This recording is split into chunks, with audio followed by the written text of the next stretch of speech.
even the most well-intentioned kinds of optimism really does have a dark side.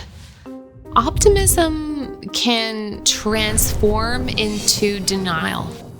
Toxic positivity, by definition, is about a stubborn optimism that refuses reality. Toxic positivity is an aggressive belief that only optimism and hopeful emotions are going to serve you. It fundamentally resists contradictory information. It will say, I don't believe you, things are going to get better. And it is one of the most dominant emotional registers in our culture today. Toxic positivity is like self-help titles.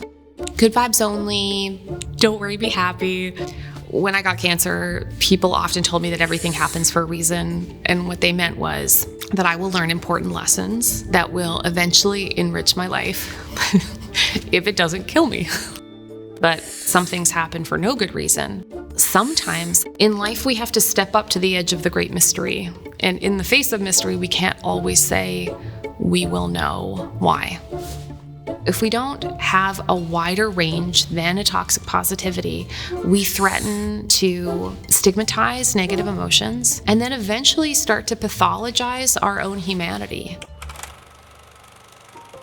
American culture is a very fix-it, hyper-individualistic, very solutions-oriented culture. And so in the face of pain, they will bright side a future in which everything will work out. Entire models of healthcare have been grappling with this forever as people have been trying to figure out just what level of optimism is useful and at what point does it no longer serve us.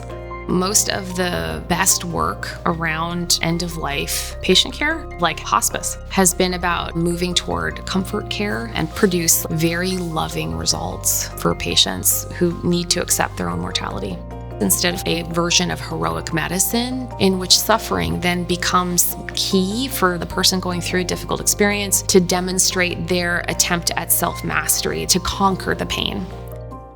Our culture of just look on the bright side is not making us happier for a couple reasons. One, crowding all of our feelings to one end of the emotional spectrum is life denying and reality denying because reality will always creep in. There will always be a complicated relationship in the family, a job that isn't working out the way you want to.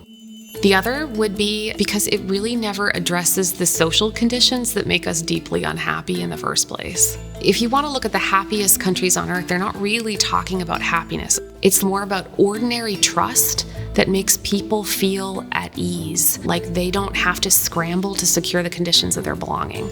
Our ability to access affordable daycare, housing, proximity to parks, freedom to worship. A culture that's obsessed with mood management is not likely going to be a very happy culture in the end. Reality is both beautiful and hard.